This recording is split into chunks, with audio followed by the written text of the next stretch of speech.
সজীবদের জয় video বার্তায় বাংলাদেশকে উস্কানি দিয়ে গৃহযুদ্ধের দিকে ঠেলে দিচ্ছে এবং তাদের কাছে অবৈধ অস্ত্র রয়েছে হিউজ পরিমাণ। তারা যেন আজকের দিনকে ব্যবহার করে অবৈধ অস্ত্র ব্যবহার না করতে পারে, এই জন্য আমরা এখানে পাহারা বসিয়েছি।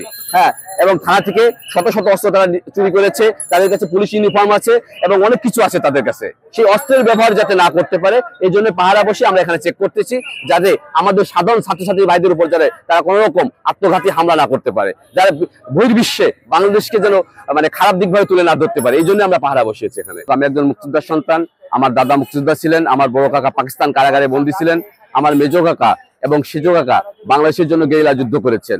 আমি মুক্তিযোদ্ধার সন্তান হিসেবে এবং জাতীয়তাবাদী আদর্শের সন্তান হিসেবে আমরা এখানে পাহারা বসেছি এই কারণেই, কারণ বর্তমান সাবেক স্বৈরাচার সরকার শেখ হাসিনার গুন্ডা বাহিনীর কাছে প্রচুর পরিমাণ অবৈধ অস্ত্র রয়েছে, যেমন পুলিশের লুণ্ঠিত অস্ত্র তাদের কাছে রয়েছে এবং তাছাড়াও হাজার হাজার অস্ত্র রয়েছে এবং সেই অস্ত্র ব্যবহার করেই তারা আমাদের নিরীহ ভাই বোনদের উপর গুলি করে হত্যা করেছে। 3 থেকে 400 আমাদের ভাই বোনদেরকে তারা হত্যা করেছে।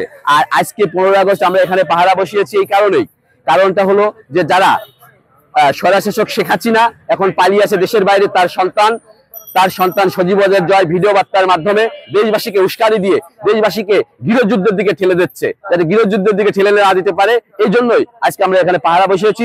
এই 15 আগস্ট উপলক্ষে তারা এখানে সশস্ত্র হামলা করতে পারে আমাদের ধারণা, কারণ তাদের কাছে হিউজ পরিমাণ অবৈধ অস্ত্র রয়েছে। এই কারণেই যাতে কোনো অস্ত্র নিয়ে যে আমাদের সাধারণ ছাত্রছাত্রীদের উপর এবং সাধারণ জনগণ যারা বাংলাদেশকে ভালোবাসে বাংলাদেশি হিসেবে পরিচয় দেয়, নট বাঙালি ছিলাম 71 সালের আগে, আর এখন আমরা হচ্ছে বাংলাদেশি, কারণ বাংলাদেশ স্বাধীন হওয়ার পরে হয়ে গেছে আমরা বাংলাদেশি। এই বাংলাদেশি ভাই বোনদের উপর যাতে হামলা না করতে পারে এই জন্য আমরা চেকপোস্ট বসিয়েছি, যাতে কোনো রকম কোনো বিশৃঙ্খল সৃষ্টি না করতে পারে এই 32 নম্বরকে ঘিরে।